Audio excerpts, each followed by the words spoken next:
आजको विषय अवतार भनेको के हो, अवतार कसले लिने, किन लिने, अवतारको रहस्य के छ।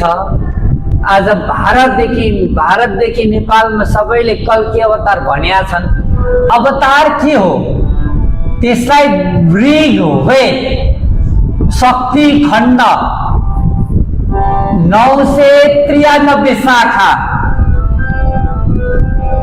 पहिलो मन्त्र के भन्छ सुनौ है त। श्रेय विष्णु पालन कर्ता प्रजा रक्षक कष्ट हरण निमित्त चतुर्थ प्रदत्ते अवतार भव मनुष्य निमित्त आंसा पूर्ण अवतार भवति प्रसाद सर्व कष्ट हरण मनुष्य। अब हाम्रो अवतारको विषय यही शाखा अन्तर्गत छ कि भगवान अर्थात् स्वयंले लिने अवतारको व्यवस्था यो शक्ति खण्ड शाखा 993 जो अघि मैले उच्चारण गरेको शाखा छ।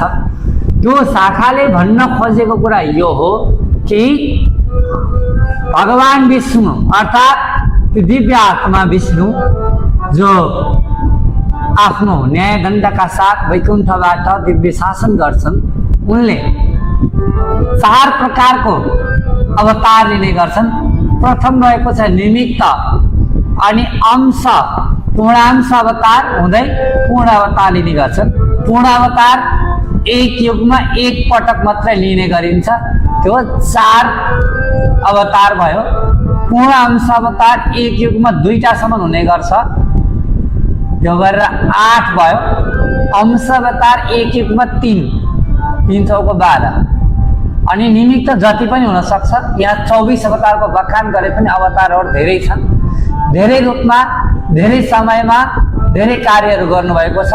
आउनुहोस् केही निमित्त अवतारको नामहरू दिनेछु। मत्स्य निमित्त अवतार, कुर्म निमित्त अवतार, मोहिनी निमित्त अवतार।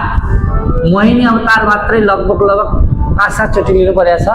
पूर्ण मोहिनी, तेज मोहिनी, सम्मोहिनी गरेर मोहिनी भयो। अनि ब्राहा यहीँबाट धरतीलाई दारामा ल्याएर अड्याएर राखेको ठाउँ हो। हिरण्यकश्यपको पासबाट खोसेर ल्याएर राखेको यो पवित्र ठाउँ पुकार कौशिक सम्गम। त्यसपछि नरसिंह वामन यी भए निमित्त अवतार, जसमा गज नरसिंह पनि पर्छन्, नाग नरसिंह। यी चाहिँ यस घोर कलियुगमा दैत्यको चक्रको तोड्नलाई भनेको ज्वालेश्वर, कल्पेश्वर, अनि त्यसपछि गएर अग्नेश्वर,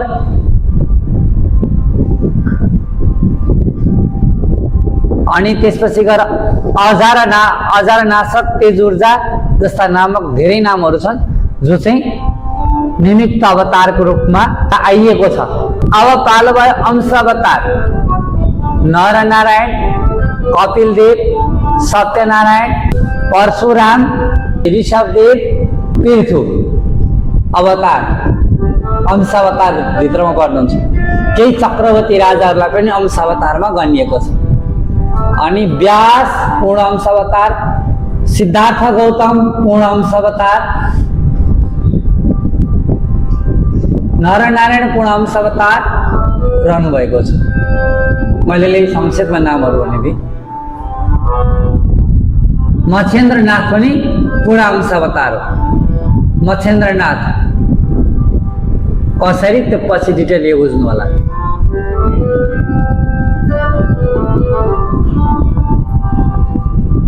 अब आयो जेससलाई पनि अंश अवतारको रूपमा हेर्न सकिन्छ। रहस्य गहिरो छ, पछि बनाउला। केही वैदिक हिन्दूवादीहरूलाई पच्दैन यस्ता कुरा, तर यथार्थ नै हो। जेसस पनि भगवानको अंश अवतार अन्तर्गत पर्नुहुन्छ। द्वापर युगमा म म्लेच्छको लागि उद्धार गर्न आउँछु भने दिएको वचन पूरा गर्न अंशको रूपमा जिसस आएर म्लेच्छको उद्धार गर्न खोज्दा यहुदी वंशीहरूले हत्या गरेका थिए।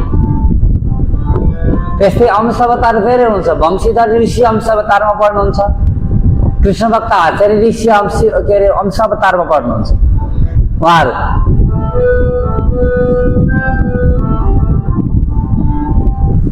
यिनै दिव्य ऊर्जाहरू।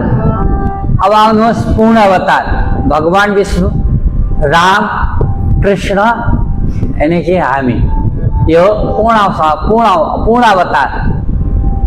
अब हामी नै भगवान हो वा अरू कुनै व्यक्ति पनि भगवान हो?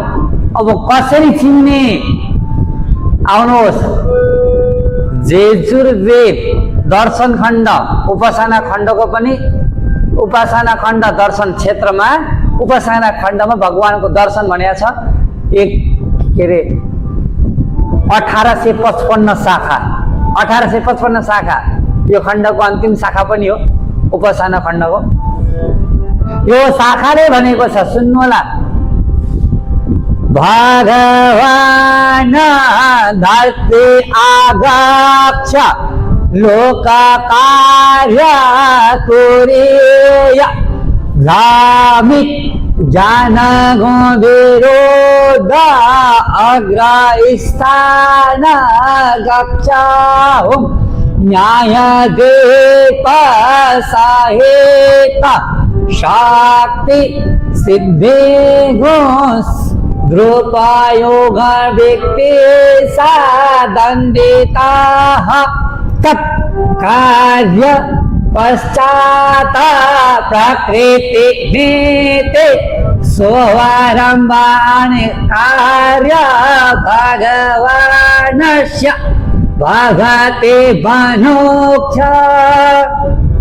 वेद भन्छ भगवान आउनुहुन्छ, भगवान आएको छिन्न, भगवान चाहिँ सिद्धि शक्तिको मोहमा परेकालाई दण्डित गर्नुहुन्छ, द्रष्टा भएर बताउनुहुन्छ, भ्रमित ज्ञानको चिरफार गर्नुहुन्छ, त्यसको विकृतिहरू छ भने अग्रस्थानमा लगेर भन्छ। त्यो सिद्धि शक्तिको दुरुपयोग गर्नेलाई दण्डित तथा कारबाही गर्नुहुन्छ।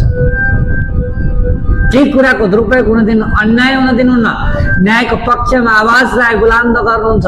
त्यस्ता व्यक्ति नै भगवान, भगवानलाई। अनि फेरि अथर्ववेद अवतार खण्ड, अथर्ववेदको फेरि छुट्टै छ, अवतार खण्ड 11 शाखा, अवतार खण्डको 11 शाखाले भनेको छ भगवान अवतेत समय धर्म ग्लामिर भवति सो समय अवतेत समयोग तत् उदाहरणीय कार्य क्षत भगवानोक्ष। भनिएको छ कि भगवान धर्मको ग्लामिर भएको खण्डमा मात्रै आउनुहुन्छ र धर्म संस्था स्थापना गर्न उल्लेखनीय कार्यहरू गर्नुहुन्छ भन्न खोजिएको। त्यसैले अब अवतार को हो भनेर चिन्ने चाहिँ तपाईँहरूले पत्ता लगाउन केही सूत्रहरू छन्। अब भगवान कृष्ण नै हो भने कृष्णले रासलीला किन रचे त्यसको उदाहरण दिनु पर्यो हैन? पुराणको आधारमा होइन, भागवतको आधारमा होइन, आफै ध्यानमा गएर भन्न सक्नु पर्यो, पहिलो काम। दोस्रो काम, कृष्ण भएपछि राधा पनि चाहियो। राधा र कृष्ण बीच भएको दिव्य संवाद रास जस्ताको तस्तै गरेर देखाउन सक्नु पर्यो। यो ठुलो चुनौती छ। पहिलो शर्त हो। दोस्रो शर्त, यो युग र सृष्टिको परिवर्तन र सृष्टिको बारेमा गहिरा कसैले थाहा पाउन नसके गोप्य रहस्यहरू भन्न सक्नु पर्यो। त्यो यथार्थ रूपमा विज्ञान सम्मत प्रमाणीकरण हुने गरी भन्न सक्नु पर्यो। अब आयो तेस्रो शर्त, भगवान करुणमा करुणता, उद्दण्डतामा उद्दण्डता भएर सरल सहज भई भक्तको नजिक रहन सक्नु पर्यो। भगवान भोलाबाला हुनु पर्यो, अर्थात् एकदम कृपावाला, कृपा गर्ने, सबैलाई आफ्नै ठान्ने त्यस्तो हुनु पर्यो कि भगवानलाई दर्शन गर्न कुनै पनि व्यक्तिको पावर पहुँच लाउनु भएन। भगवानको दर्शन जस्तो सुकै स्थितिमा पनि भक्तले प्रत्यक्ष वा अप्रत्यक्ष रूपमा प्राप्त गर्नु पर्यो। त्यति सजिलो छैन भगवान बन्नु। भगवान हुनलाई युग अनुसारको डुबाइमा डुब्न सक्नु पर्यो, शस्त्र अस्त्रलाई साना साना हतियारबाट छोड्न सक्नु पर्यो, दैविक नेटवर्कलाई बलियो बनाएर लान सक्नु पर्यो। सुख दुःख, योग वियोग, हर्ष र विस्मातमा सम्मान नजर राख्नु पर्यो। आत्मोत्साहित र हर्षित हुनु भएन। जस्तो सुकै परिस्थितिमा पनि अविचलित रहेर आफ्नो कार्यलाई निष्ठावान ढङ्गबाट लानु पर्यो। मैले बोलेको कुरा होइन, वेदले बोलेको कुरा। त्यस्ता व्यक्ति मात्रै भगवान हुन सक्छन्। चाहे जसलाई भगवान हो भनेर हजारौं प्रमाण दिए पनि चिन्ने तरिका यही हो। त्यो हो तपाईँको भगवान चिन्ने सेतो चस्मा लाउनु है, माइनस दायाँ आँखामा प्लस देब्रे आँखामा।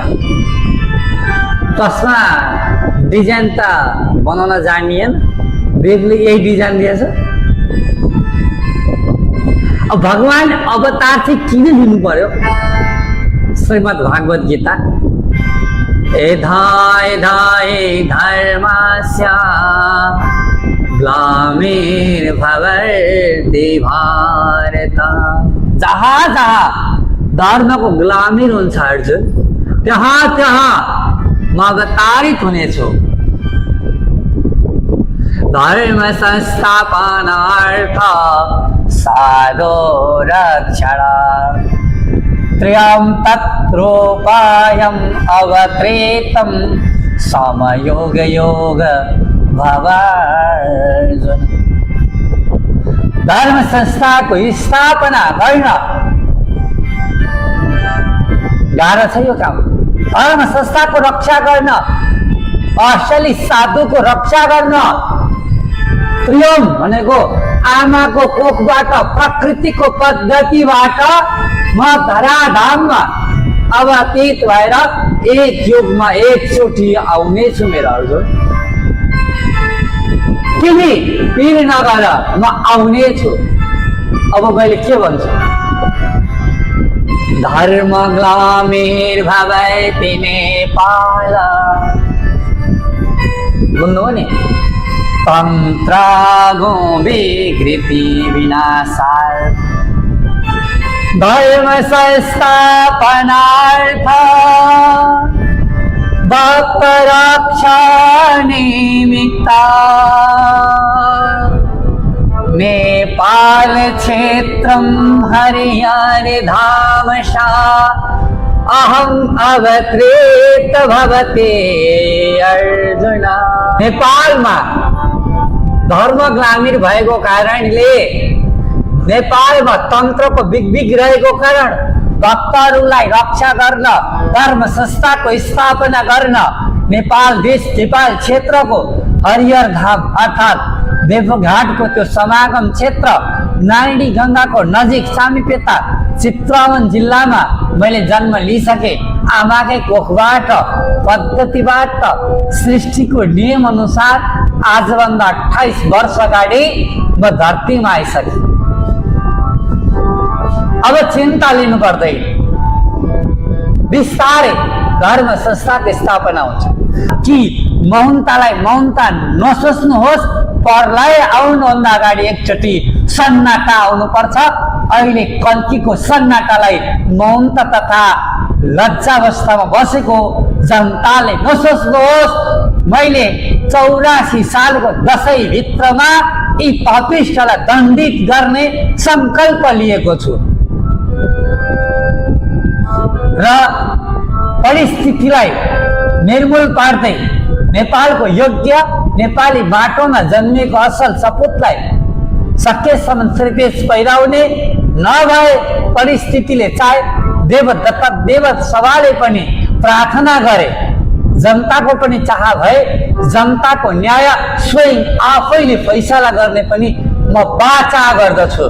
त्यसैले मिडियाबाट होस् या उपस्थित प्रजागण अब चिन्ता नलिनुहोस् कि अबको केही समयमा नै देशमा नयाँ क्रान्तिको बिगुल फुक्नेछु र अपराधीलाई सजाय दिनेछु, धर्म संस्थाको स्थापना गर्नेछु।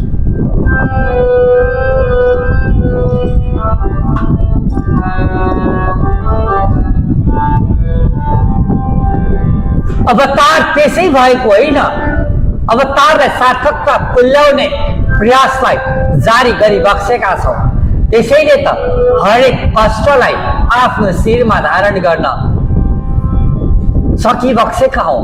त्यसैले चिन्ता नलिनुहोस् कि नेपालमा म्लेच्छेर केही भारतवर्ष बनाउँदा अरूले गरेको ज्याज्यती र विरूपाक्षले फालेको तुरुपको चौकालाई एक एक गरेर निस्तेज पारी तन्त्र दोहन गरी आसुर्य विद्यालाई दोहन गरी ब्रह्म ऊर्जाको किरण छरी म अवश्य पनि धर्मको संस्थाको स्थापना गरी वेदत्वको ध्वजा एकचोटि मेरो देशको पशुपतिनाथमा गाड्नेछु। यो मेरो वाचा भयो। कतिलाई प्रश्न उठ्ला, भगवानले किन आफ्नो देशको लागि मात्रै बुझ्नुभयो? त्यो होइन, हरेक युगमा जुन देशमा जन्मियो त्यो देशको राष्ट्र ऋण नतिरिकन पृथ्वीको कल्याण गर्न नमिल्ने संवैधानिक व्यवस्था रहेको कारणले गर्दा पहिलो कर्तव्य नेपाललाई उदासीन बनाउनु हो कि नेपालमा जन्मिएको भूमिको ऋण मैले परिपूर्ति गर्नु हो। त्यसैले मैले जुन दिन नेपाली जनताको आँखाको आँसु पुस्नेछु, विदेशमा गएका मेरा छोराछोरी सम्मान मेरा जनतालाई नेपालमा ल्याएर रोजगार दिलाउने छु। कैयौं उद्योग धन्दा मेरै सत्सङ्कल्पमा सङ्गठित गर्नेछु। कैयौं ठाउँमा अखण्ड ध्वनि जगाएर प्राकृतिक गङ्ग महायज्ञ अखण्ड रूपमा नेपालमै सञ्चालन गर्नेछु। त्यस दिन मात्र म यो देशको ऋणबाट मुक्त हुनेछु र अनि पृथ्वीभरि मात्र कृपाको ज्योति छर्नेछु। त्यस उपरान्त कुनै पनि देशमा मेरो कृपाको ज्योति छर्न सक्ने छैन। गाह्रो छ, भगवान बन्न जति गाह्रो छ, भगवान भन्दिदा जति गाह्रो छ, वास्तविक भगवानलाई कार्य गर्न गाह्रो छ। पानी नपर्दा पनि जनताको गुनासो आउँछ, पानी पर्दा पनि जनताको गुनासो आउँछ, सबै सुन्नुपर्छ। रोग लागेन भने मलाई रोगै लागे होइन कति आनन्द भनेर भगवानलाई नै सुनाउँछन्। रोग लाग्यो भने पनि भगवानलाई गाली गर्छन्। धनी बनाइदियो भने पनि निन्द्रै लागेन, पैसाले निन्द्रै लागेन भन्छन्। पैसा गएन भने पनि गरिबीले निन्द्रै लागेन भन्छन्। त्यो पनि सुन्नै पर्यो। विदेश पठाइदेऊ प्रभु भनेका छन्, पठाइदेऊ फेरि फर्काइदेऊ भनेर प्रत्यक्ष आउँछ। त्यो पनि सुन्नै पर्यो। कति गाह्रो छ। भूकम्प आउन दिन्न भन्दै थिए, झुक्किएर के गर्दा प्रकृतिको कुरा हो। युग धर्म बचाउन खोज्दा पनि एक दुई झड्का आयो। धन्द घटाइदिइरहेको छ, सकेको प्रयास जारी छ।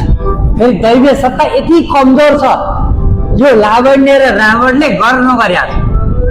दुईटा राक्षस, विरूपाक्षको त आफ्नो धर्म, उसलाई त के गाली गर्नु, उसको युगमा नगरेर कहिले गर्नु। यिनीहरूको त युग सक्यो नि, त्रेतायुगमा गरेको ठिक थियो। अहिले घोर कलियुगमा आएर पनि लावण्य र रावणले त्रेतायुगको रिस हामी माथि फेरिरहेको छ। हाम्रा एक एक देवसेनालाई बन्धनमा राखेका छन्। यस्तो गम्भीर आपत्तिमा छौँ, यति आपतमा छौँ। बरु सबैले 141 सुकाको दीप बाली देवसेनाको बन्धन मुक्त होस् भनेर कामना गर्नुहोला। हनुमान, लक्ष्मण, भरत यी सबै भेटिएका छैनन्। अर्जुन, नकुल, सहदेव, युधिष्ठिर, भीम सबै आफ्नो पीडामा छन्। सुग्रीवलाई पनि बडो बन्धन गरिराखिएको छ। त्रेतायुगका परम मित्र विभीषणको बिजोग अवस्था छ। हिजो मात्रै मैले विभीषणको काली लाग्दो दर्शन पाएँ। मेरो मन अत्याधिक रूपमा छटपटिरहेको छ। जसको सहायताले पापको अन्त्य गरी धर्मको रक्षा गर्न सकेको थिए, त्यस्ता महान लङ्का नरेशलाई आज पीडा परेको देखेर मेरो मनमा अर्को चिन्ताजनक अवस्था छरिरहेको छ। गम्भीर समस्या छ यहाँ। देवी देवताको पीडा कसले बुझ्नु? भगवानले वर दिएन, धरती मारेन, हाम्रो कुरा सुन्दैन भन्न सजिलो छ। भगवानलाई साथ दिने कोही पनि होइन। बसी बसी जादु छोडी चलाएर डेङ्की डेङ गर्दा सुनि चाहना छ। भगवानलाई पनि प्रकृतिको नियम लाग्छ, कानुनले बाँच्छ भन्ने कुरा बुझ्ने कसैको सामर्थ्य छैन यहाँ।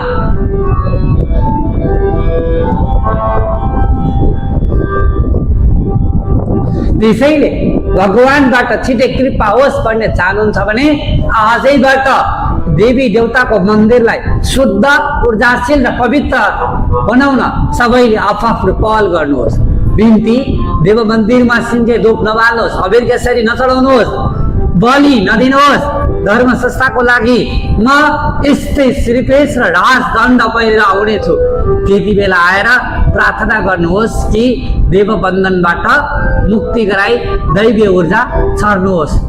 सधैँ तपाईँहरूको प्रार्थना र आशीर्वादले मात्रै युगको परिवर्तन सम्भव छ। सबैजना अब देवसेना हो र एकचोटि धर्मको लडाईँ लडौँ, त्यही पनि अहिंसाई परम धर्मको सिद्धान्त अपनाएर कसैको ज्यान नलिकन, कसैलाई क्षति हुन नदिकन वास्तवमा जीवन्त रूपमा कार्य अगाडि बढाउँ।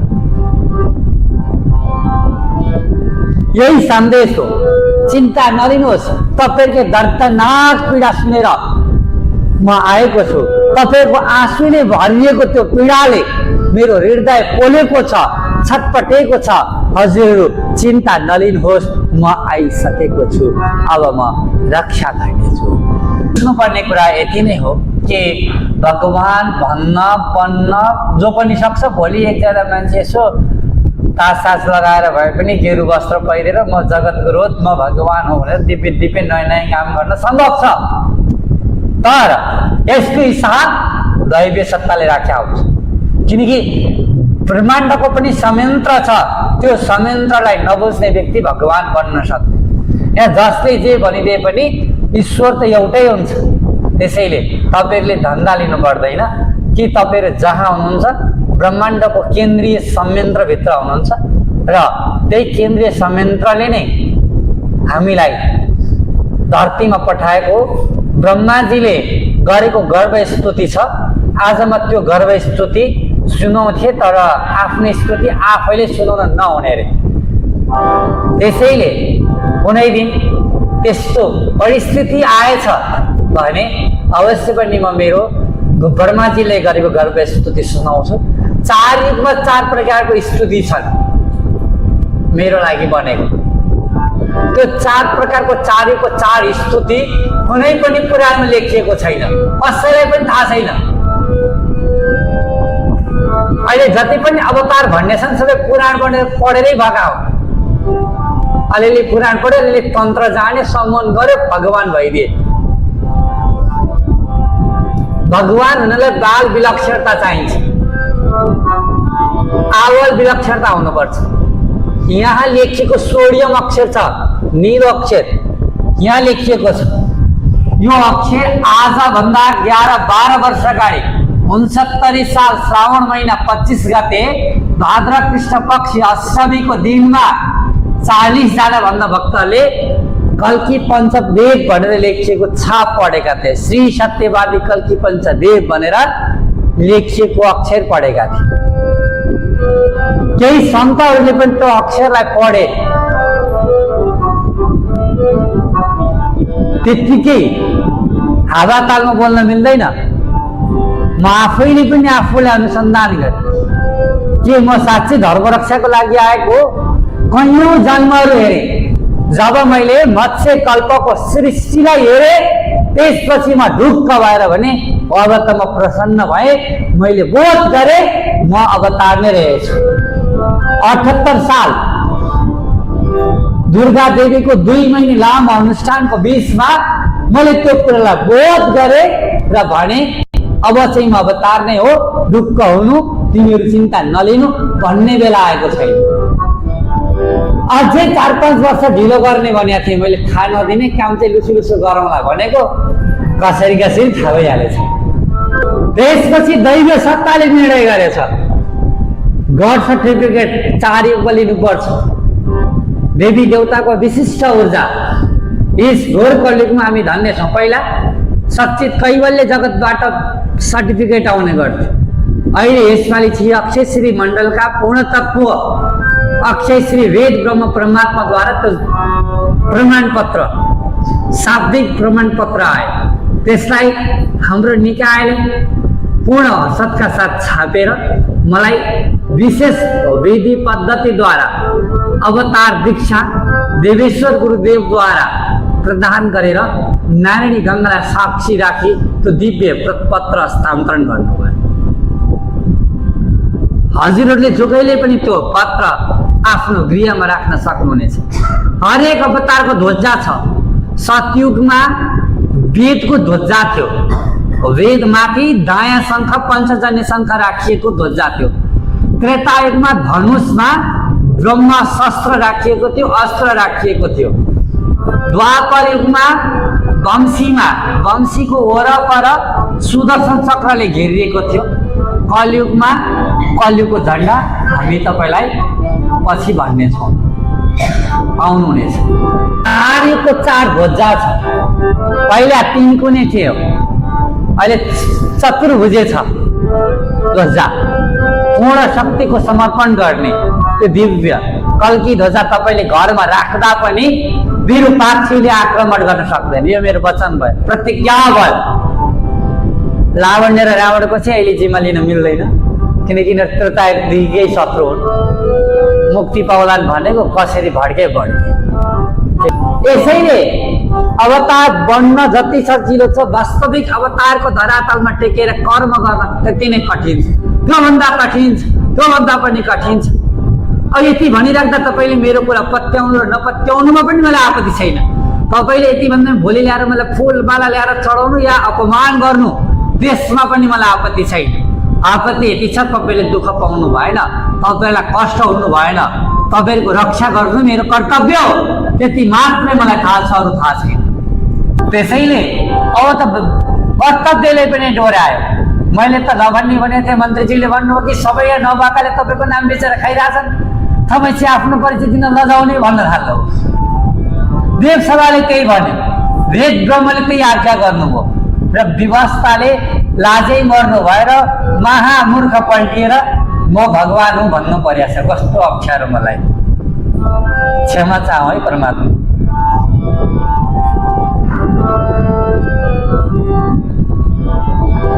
यो मुकुट त्यसै पहिरेको होइन, ताम्रा पादुका त्यसै पहिरेको होइन। 21 पृष्ठ लामो दैविक निर्देशन छ।